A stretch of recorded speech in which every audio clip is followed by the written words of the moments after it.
showing President Obama on the phone with Iranian President Rouhani. It's the first time leaders of the two nations have had direct contact since the Carter administration. So Obama, you...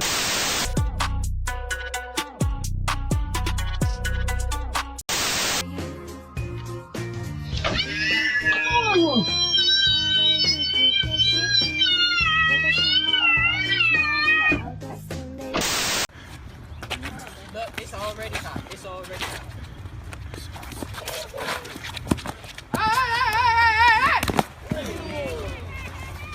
All right, bro, you got it.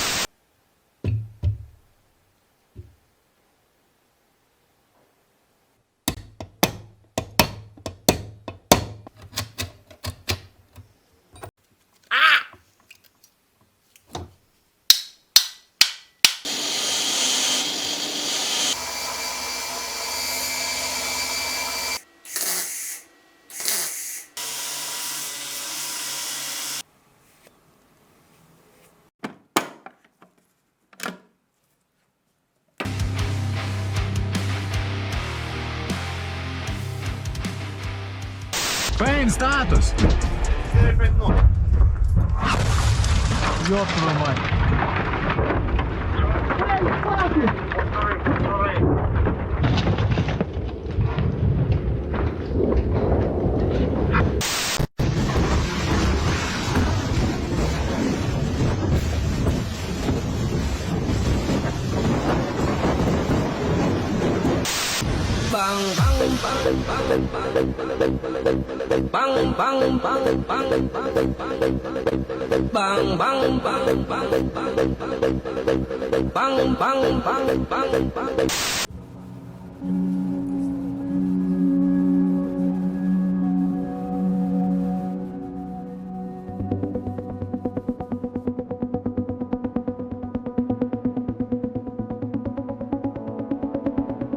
Vous qui voulez vous marier, ne prenez point de ces jeunes hommes, ne prenez point de ces jeunes hommes. Et le lendemain, quand je me suis réveillé, donc j'ai appris aux infos l'invasion en Ukraine. Mes amis m'ont envoyé des photos et des vidéos où ils s'étaient réfugiés dans les métros pour se cacher des bombardements. Donc aussitôt, je leur ai expliqué qu'il fallait fuir les grandes villes, d'aller se cacher en campagne, que c'était un petit peu plus sécuritaire pour eux, quoi.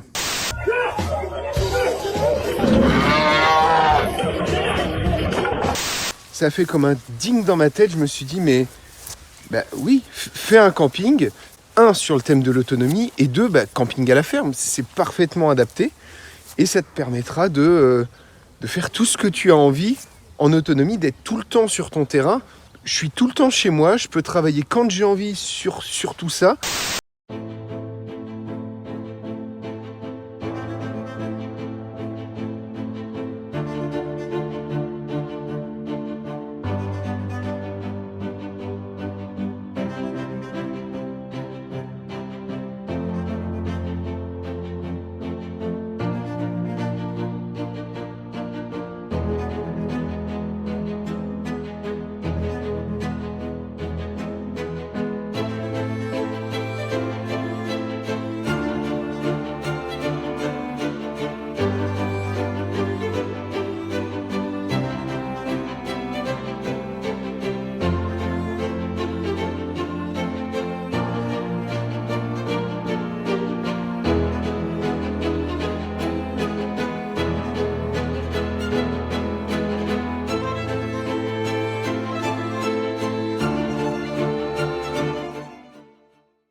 Qu'est-ce qui se passe?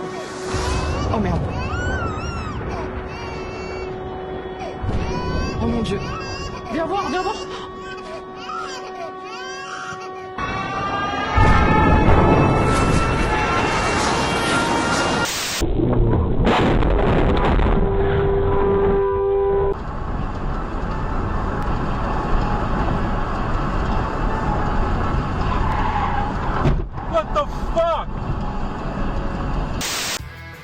Il dérobe absolument tout.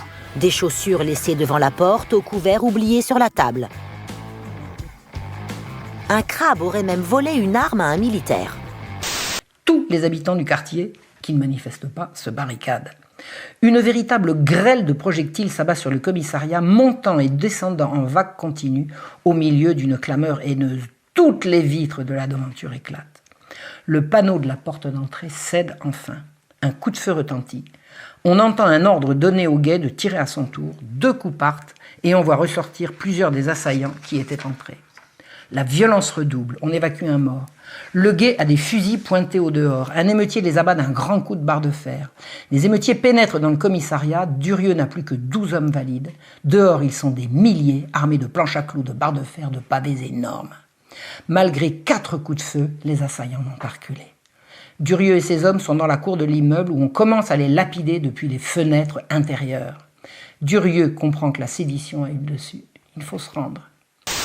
Ma chère maman, je vous écris que nous sommes entrés dans Paris. Ma chère maman, je vous écris que nous sommes entrés dans Paris.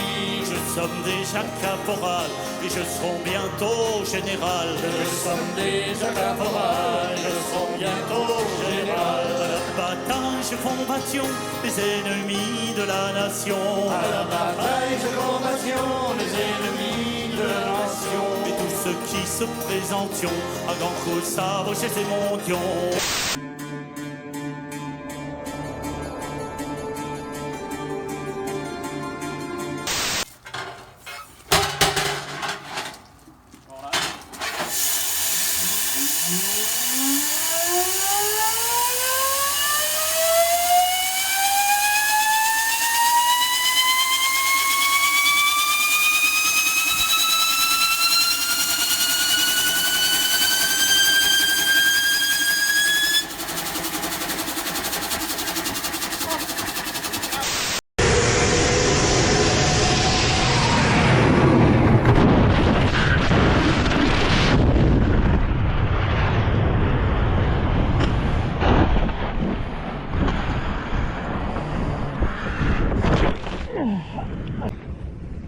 You need some help?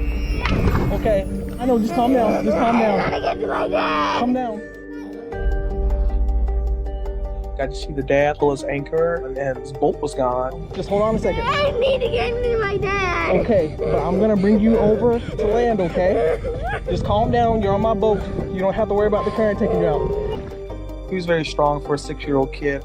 I don't think a lot of 6-year-old kids would have lasted as long as he did. We're almost there, okay? Yeah. We're making waves. Are you cold? Yeah. How long have you been in the water? Longer. A long time? Long. Can you pull yourself up? Can you make it up? Hold on. Good job. Come on, let's see if somebody's home. Well, I went to the first cabin and knocked on the door to see if we could get somebody to have him help. Hi, do you have any towels on him? His dad left him stranded out in the middle of the river. And he's an elderly couple and one of their friends were there, and they were able to get him dried up and dried off. We just got to make sure we get you warm and that you're going to be okay. Yeah, you're still shivering. You must still be pretty cold. Un peu comme une échelle de Richter permet de mesurer l'ampleur d'un tremblement de terre, pour mesurer l'autosuffisance, on a une valeur qui permet d'avoir une mesure très précise. C'est tout simplement la quantité d'argent qu'on dépense pour faire quelque chose. Chacun de nos besoins vitaux qui ne nous coûtent rien est un besoin pour lequel on est autosuffisant. Du coup, le plus précis des outils de mesure pour évaluer la distance qui nous sépare d'une autonomie de 100%, c'est juste de mesurer ce qui nous manque pour vivre sans argent.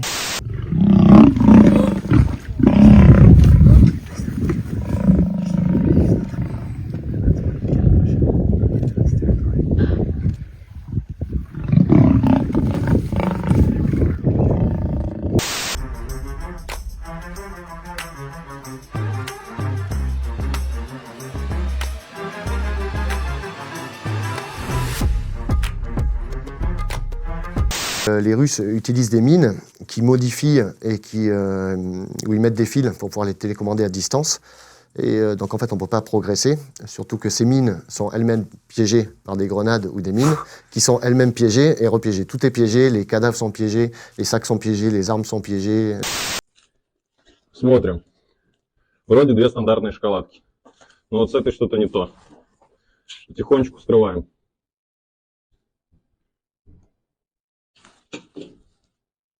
И находим вот такую вот ситуацию. Смотри, электродетонатор. Et on chantera ici bas pour continuer sans oublier que la guerre va faire un travail qu'on pourra l'enregistrer en plus. Et arrivé au premier moment où on peut rentrer dans les tranchées, on s'incruste. Et là, tu fais pas de bruit. Ouais, justement, tu fais beaucoup de bruit. Comment ça se passe? Non, on fait le minimum de bruit. Hein. Donc on a des casques intensificateurs de son. Donc on peut se parler vraiment à voix basse. On entend vraiment tout. Le moindre petit craquement de branche, le moindre petit vent, on entend vraiment tout, quoi. Skinner propose donc en 1940 un projet à application militaire pour aider l'effort de guerre pendant la Deuxième Guerre mondiale, le fameux projet Pigeon. Projet qui, pour le coup, porte bien son nom. L'idée est la suivante. À l'époque, le missile guidé, ça n'existe pas encore, mais c'est pas l'envie qui manque, hein. Avoir un missile qui est capable d'ajuster sa trajectoire en vol, c'est un avantage considérable d'un point de vue martial. Et le dispositif suivant est proposé. À l'intérieur du missile, dans l'ogive du missile, dans sa tête, hein, on met un compartiment dans lequel, par un procédé de lentille optique, on voit vers où se dirige le missile. Genre de chambre noire, voilà. Partant de là, Skinner conditionne des pigeons à picorer sur un écran. Alors, c'est pas un écran comme un écran de télé, hein, faut visualiser ça comme l'écran d'une chambre noire ou d'un cinéma. C'est limite une toile tendue, le truc, voilà. Et donc, Skinner conditionne des pigeons à picorer sur un écran la cible du missile. Et en fonction de l'endroit de l'écran que le pigeon picore, le missile ajuste son orientation. En gros, si le pigeon tape vers le centre de l'écran, tout va bien, puis s'il tape vers la gauche, le missile se oriente vers la gauche, etc. Mais pour pallier au fait que le pigeon pourrait ne pas avoir envie de picorer, ou qu'il pourrait mourir, ou j'en sais rien, enfin voilà, l'idée est qu'il y ait dans la tête du missile 3, 5 ou 7 compartiments similaires, chacun avec son pigeon. Et le système de contrôle du missile décide à la majorité des pigeons de la direction à prendre. Alors, elle est pas con cette idée? Давай, открываю. Быстро, быстро. Давай, блядь. Закрой крышку, блядь. Держи.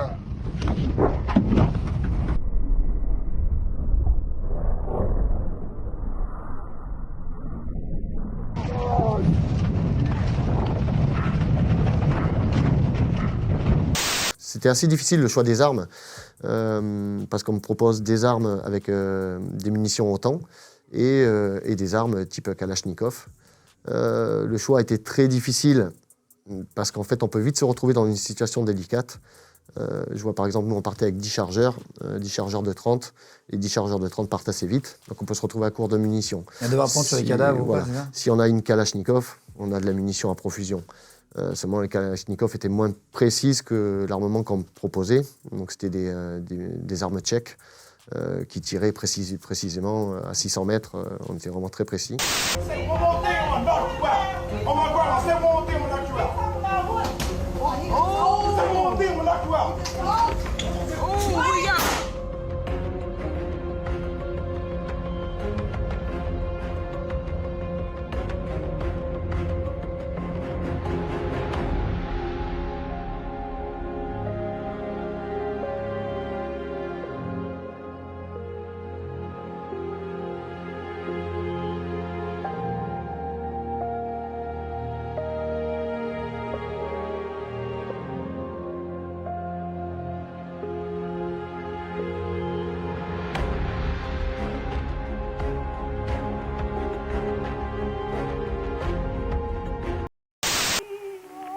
Je me suis battu sans me rendre compte. Je me suis battu on parlait des patriotes. Eh bien voyez-vous mon cher monsieur, je n'avais rien à défendre moi. J'avais rien. Qu'est-ce que je défendais? Ma peau. Un point c'est tout. Comprenez-vous? Et si vous tiriez sur un homme, pourquoi vous tiriez sur un homme? Mais c'était la peur, mon cher monsieur. Si vous voyez un homme avec un fusil à l'épaule et qui va foutre un coup de fusil, qu'est-ce que vous faites? Vous avez peur de mourir. Et vous tirez dessus parce que vous avez eu peur. Mais ce n'est pas la patrie qui vous a fait tirer. C'est pour défendre votre peau. Et là, on s'est arrêté chez ses amis et tout de suite, ils ont sorti donc un 9 mm et un AK-47. Et ils m'ont montré comment la démonter, comment l'utiliser, comment la charger. Enfin, en Irak, ils ont tellement eu de guerres ces dernières décennies. Tout le monde a chez lui des armes. On en a déjà vu plusieurs depuis qu'on est là et ça fait seulement que quelques jours. Donc disons qu'ils sont toujours prêts à un nouveau conflit parce que beaucoup d'entre eux en ont connu jusqu'à 3 guerres. Et puis voilà, dès qu'on est chez des gens, c'est tout de suite, on est super bien invités. Ils nous invitent à boire le thé, ils veulent nous faire manger, prendre des photos avec nous, nous emmener avec eux dans le désert ou visiter la ville.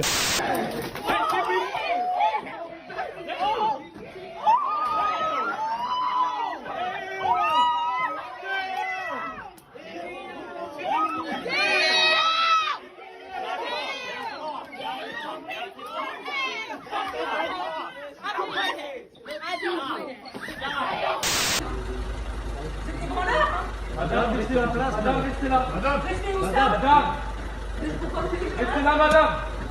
Fermez les portes, fermez les portes. Attendez, madame, restez là.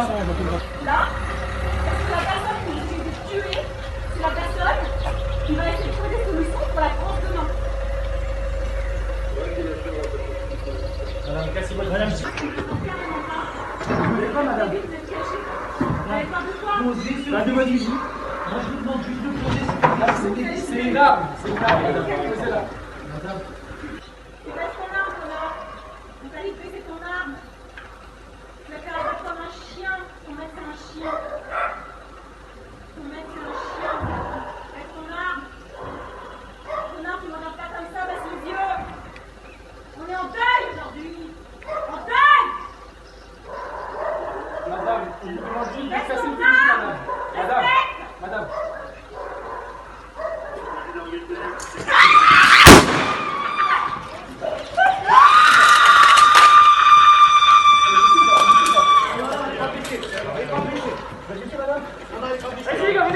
Oh putain. Oh putain. Oh là là là là. Caroline n'a pas de cœur. Ces Français trahissaient la France par volonté de vengeance, par pulsion de pénitence. Français prêts à tuer d'autres Français. Et avec eux, cette certaine idée de la France. Français rongés par l'esprit de défaite, inséparables de la haine de la République. Car ce n'était pas seulement un temps où les Français ne s'aimaient pas. C'était aussi un temps où des Français n'aimaient pas la France. Le roi n'a retenu de ce que j'ai appelé la marche rouge, c'est-à-dire de cette fureur populaire, que l'affront personnel que cela lui faisait. Entre le peuple et lui, le gouffre est béant.